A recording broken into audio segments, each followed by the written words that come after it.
How's your summer, your off season been? What'd you do? Well, first of all, I'm kind of like Josh Pate. There's no such thing as off season. We don't even use that word. But summer's good. Spent some time with family.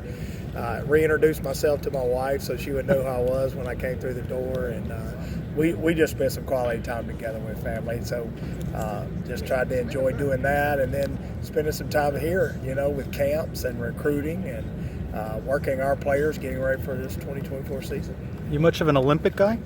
Not much of an Olympic guy. No. But we don't get home until late, so we can catch it late. But most of the time, I cheat. I do pull hard for our American team. I want them to win at everything they do. But I kind of cheat. I just kind of look on social media and kind of see how they're doing before the late night replays. When camp gets underway, how many hours a week is a typical coach working?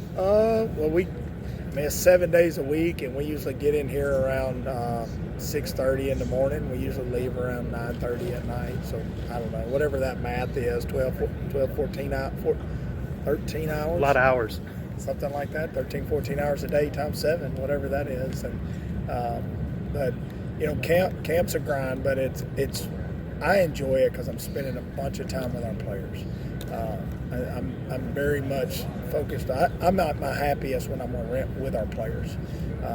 And it's fall camp, they don't have school going on, and so their focus can be, centered on football. And I think there's so much improvement made during fall camp that you can really see. And so I always enjoy that part of it. You have a unique position. You have two position groups, Yes. Different position groups, right? What have you noticed? Let's talk tight ends. What have you noticed from spring? I know it's early on in this preseason camp, but what sort of growth and development, especially weight room growth and development, did you notice from spring to when this camp started? Well, I think all of our guys are physically in much better shape than they were in the spring, which is to be expected. The bonus part for us is I had them all here during the spring. So I wasn't waiting till June to get the guys in. So you can see tremendous amounts of improvement. Our guys are really self-motivated guys. They work really hard. Usually I can tell them one time, hey, here's what we need to do, what we need to work on, and they just kind of take the ball and run with it. Have really good leadership, even from young guys in our room. I think about Randy Pittman, and Randy's going to be a really good player for us, but this is his second year playing college football, and it almost feels like he's been around.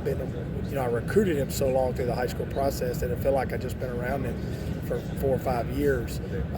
But he does a great job of leading. And we brought a guy in like Evan Morris, who's got 1 year left to play. He's the older guy in the room, has some playing experience in another conference, and does a great job of mentoring our guys. And then I got guys like Grant Stevens that's coming back from an injury. And Grant was a guy I had really high hopes for when we recruited him. And he came in and did some really good things, and he's been hurt. He got hurt his freshman year, had a shoulder. Second year, last year, he had an unfortunate incident right around July 4th where he really injured his foot. And so he's missed both years. So spring was really good for him. He came out of the spring on a high note. He's still got a lot of fundamental things to work on. But he has a NFL tight end body. So it'll be interesting to see for him. I've seen a lot of growth in him, but it's almost like starting new with him because of the injuries. What's it like not having Alec Holler in the building? Well, Alec is your safety blanket. So Alec Holler is probably the smartest football player I've ever coached. I've been coaching for 29 years, and I've had some really good players both at the high school level and the college level. But he just is one of those guys that he gets it. You can tell him one time, you'll kind of see him kind of compute it in his head. He goes, okay, I got it. He can memorize things, very quickly, and he sees the game almost like a quarterback. And so obviously I miss him from that standpoint, but his leadership, he was a 6-year guy. Not only a 6-year guy, but a 6-year guy that grew up on this program, that loved this program, a team captain, a guy that started coming to games, sitting in the stands, watching and pulling for UCF, and his dream was to always play. And then obviously his story of going from walk-on to scholarship to starter to team captain. It's a great American story. Is there a vacuum of leadership there, or are you starting to see that leadership develop, other guys taking that leadership role? I don't know if you replace the leadership that Alec had, and I had 2 6-year guys. Between him and Zach Wojan, we had 2 guys that have been around football for a long time. One of the reasons we brought in Evan Morris. who is he's in his 5th year. So it gave us some leadership in the room. Early on, coming out, Coach Malzahn and I talked, and we were a little concerned about that.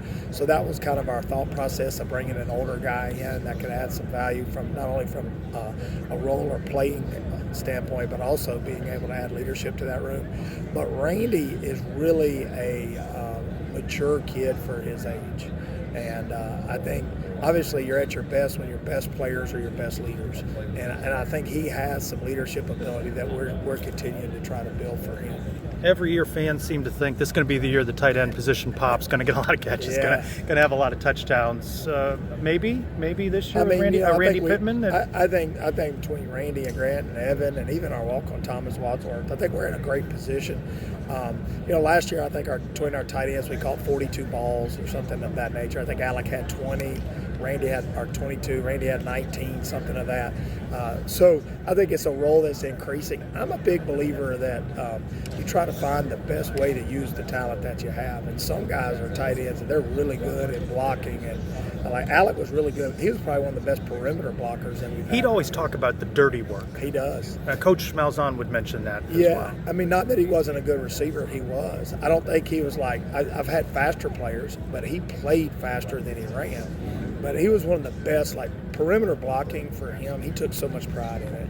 And so there's tons of times when you would see JR pull the ball around the edge. And the unknown thing to the general fan, because they're watching the ball being run, is that guy that's doing that dirty work. And he was really good at that.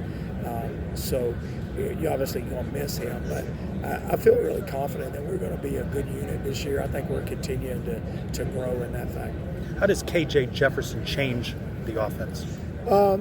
Well, the way I make the comparison is the difference between having a John Rice Plumlee back there and a KJ Jefferson is like having a tailback versus a fullback.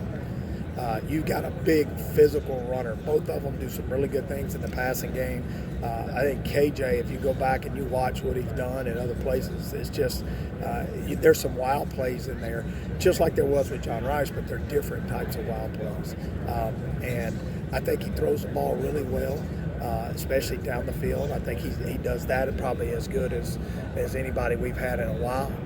He really does a good job with that. So I think you're going to have a physical runner at quarterback that also can distribute the ball to the playmakers. Xavier said that he appreciates that KJ keeps his eyes downfield, that he's always looking downfield. That's something that Xavier's noticed about him so far. Yeah. One of the things that shows up on his tape, and really yesterday you saw it more because we were in pads at practice, is that he extends plays. And that goes back to like what Xavier was talking about, is when he moves in the pocket or he has to get out of the pocket, his eyes being that he's able to run the ball, but he still, as he's moving, got his eyes downfield, seeing if there's somewhere to get the big one. And he's done that a couple of times in practice already. Let's switch to special teams. Yeah. I can't imagine that it was the greatest season from your perspective last year. It must have been. That was one of the things. We did a deep dive into special teams really back during our off week. There were several factors. I just being honest, I don't think our specialists were quite where they needed to be, but I've seen great improvement with them. Our units, our coverage units in particular, weren't very good. Some of it was because we were outmanned size-wise. I don't think we were quite ready for how big some of the guys were in the Big 12, and we probably, more so my fault than anything, is having some guys that weren't physically big enough to take on blocks, to get off of blocks, to cover the way that they needed to cover. So no excuses about it. I think we've got a roster this year that probably fits better. I think it was a learning process for us. I think our roster fits better for what we're going to compete against. But yeah, last year was unacceptable from a special team standpoint, and that's been our focus this summer with all of our guys. So my thinking here on this with Colton Boomer is he's going to miss something at some point, right. But it's what happens when he comes back out for the next kick. Right. Nobody's really going to know that until you're in a game, right? Right. And the thing about it is Colton has so much success as a freshman that, and even early in his sophomore year, that the question mark was not how talented is he, it's how will he respond to the adversity.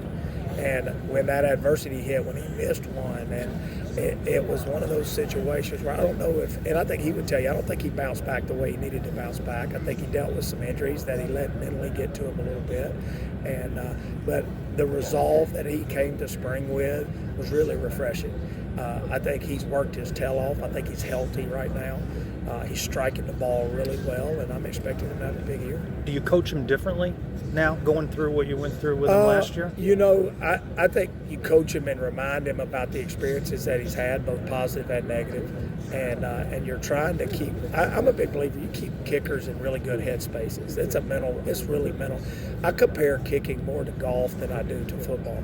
And you know, the greatest golfers in the world. I'm a big Scotty Scheffler fan. Love Scotty Scheffler. I think he's the best golfer in the world. But there are times where he steps up to the tee box and he don't hit it where he wants to hit it. Now, 9 out of 10 times he does. But I think he's also one of the most mentally strong people.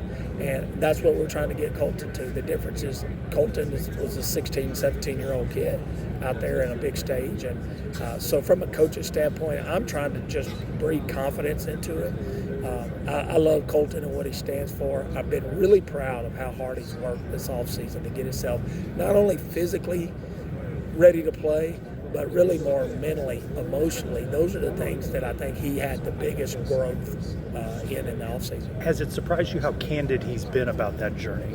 Well, I mean, Colton is, he's always been an honest kid. His integrity is really high. Colton is about all the right things, and I don't think he tried to make excuses for himself. I think he realized that, hey, I've got to do a better job of being the best version of myself and helping my team win. So, no, surprised. I think he's made of the right stuff. Who's in the mix at punt return and kick return? Well, obviously Xavier Townsend will be our guy that's got the most experience. You know, probably another mistake I made last year in the return game was I didn't put Xavier back on kick returns early enough, but you saw in the bowl game he was really good there. So we're going to give him more opportunities as a kick returner as well as being a punt returner. But we've got some guys, Mac McWilliams comes to mind. Like he did it at his former school. And so he's got experience in punt returns. RJ has experience in kickoff returns. Javarius Johnson has had multiple punt returns in his career at other places. So we've got probably more kids. And then we always like to take a young kid. We got a kid like Christian Peterson back there working on punt returns that did it in high school, has some great speed and made a bunch of explosive plays as a high school player.